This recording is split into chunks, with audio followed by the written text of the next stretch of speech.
We're joined now by Sarah Elfreth. She's a Democrat from Maryland on the Natural Resources and Armed Services Committees. Congresswoman, welcome to the program. Thank you. We'll start with the vote yesterday. You voted no. Tell us why you voted against it.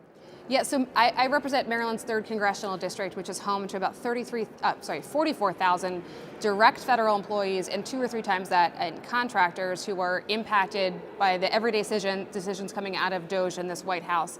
And so normally anything resembling the potential of a government shutdown would be a really challenging vote for me. But at the same time, we're seeing unprecedented cuts and attacks on our civil service, on our federal funding. And this CR was no different. There were no protections for civil servants involved. There was not even the basic promise that the president is going to spend the funds that Congress appropriated the way that we appropriated them, which is a basic tenet of separation of powers and checks and balances. It also included cuts that are going to be pretty devastating for my community and communities across this country. Cuts to low income and moderate income housing for folks, tens of thousands of families. Cuts to funding for seniors who are experiencing food insecurity. Cuts to our veterans who deserve the health coverage and health care if they've been exposed to burn pits. The progress we've made for those veterans, many of whom I represent over the last few years, those would be cut as well in this CR. And so that, and for other reasons, I was a no vote. You're not too far from D.C. Your district is just outside of D.C. Yeah. What do you make of the $1 billion cut to the budget?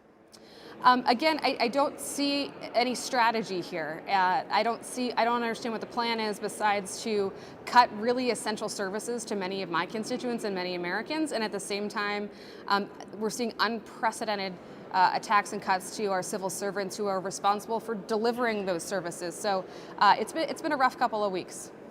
And it's your first term in Congress, so I wonder what you've seen in this budget process. What surprised you about the whole process? I'm still so new that I do still get lost in the tunnels, but made it to my way here in the interview. What has surprised me, I come from, I served for 6 years in my state senate in Maryland and worked across the aisle every single day. Every bill, 91 bills I ever passed as a state senator were bipartisan. And that was the ethos I kind of came into this job with, that I could find people across the aisle. My goal was to agree on one thing with everybody I meet.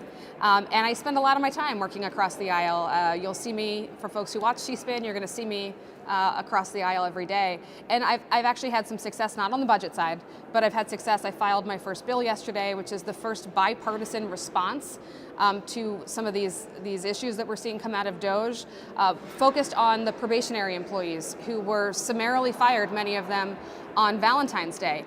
These folks were not given 2 weeks notice. They were not given a severance.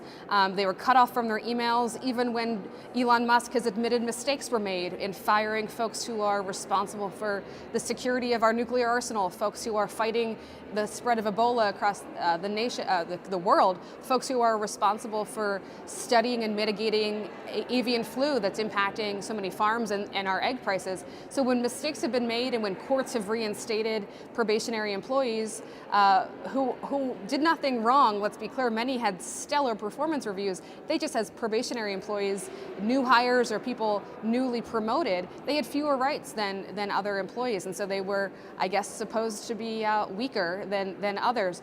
Our bill, the Protect Our Probationary Employees Act, would simply say that when folks, if they are and when they are hopefully reinstated, that we're going to respect the time that they have given to their in federal service. I had a constituent who was 1 day away from ending his probationary status.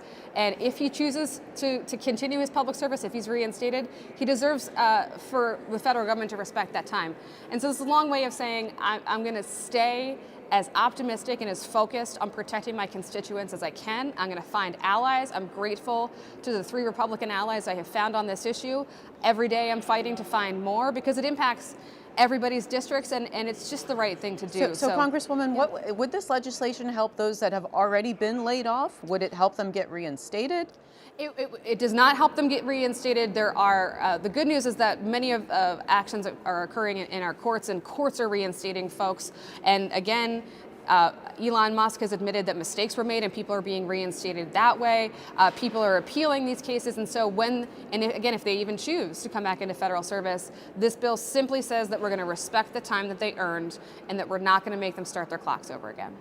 If you'd like to join our conversation with Maryland Congresswoman Sarah Elfreth of Maryland, you can do so. Our lines are Democrats 202-748-8000, Republicans 202-748-8001, and Independents 202-748-8002. Congresswoman, just as a freshman, can you tell us why you ran for Congress and what were the issues that really brought you there? Yeah, so I loved what I did in the state Senate for 6 years. I ran for office in the first place back then, and I ran for Congress this time.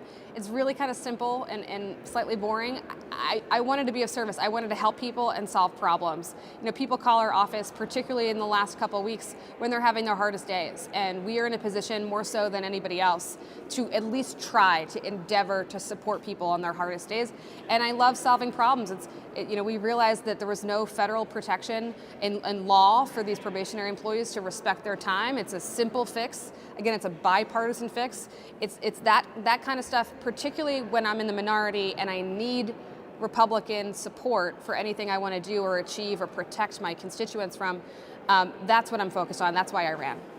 You and your fellow Democrats will be having a retreat outside of Washington later today. Can you tell us about the plan for Democrats and if you believe that leadership has been responding to the Trump agenda appropriately in your view? I do think Leader Jeffries has been responding to the Trump agenda. You know, a main driving factor in this last election, many folks who stayed home, was because our side simply didn't make them feel represented or heard or fought for. And a lot of that has to do with the affordability crisis that we're experiencing across this country in housing and in gasoline and the price of eggs. And so Leader Jeffries has reminded us every single day to let the main thing be the main thing. Let's keep talking about affordability, what our plan is, why the president's actions are actually exacerbating that affordability crisis in too many of our communities. And so he has kept us on the drumbeat of focusing on how are we serving our constituents, how are we making their lives better. I just want to share with you real quick before we take calls, Democratic pollster Molly Murphy, this is what she said. She said the Democratic brand is still not where it needs to be in terms of core trust and understanding people's challenges. Even though voters are critical about Trump and some of the things he's doing, that criticism of Trump doesn't translate into trust in Democrats. The trust has to be earned. What do you think of that? I can't disagree with that, and I think the responsibility lies in not just the big D Democratic Party, but also individual members of Congress and individual local and state elected officials as well. I held a town hall last night. 1,200 people showed up in person, probably a couple thousand more tuned in online. But it shows at this moment how passionate people are, how anxious people are, how scared people are. And I've asked them all the same thing, which is like continue to lean in, continue to participate. That trust that you just mentioned, that isn't just given to me because I won an election. It is something I have to earn every single day, and that's why I'm so focused. And I'm lucky to, as you mentioned, be so close to Washington. I drove in this morning from my house in Annapolis, but that's a trust that I need to continue to earn, and I look at that as my individual responsibility as well.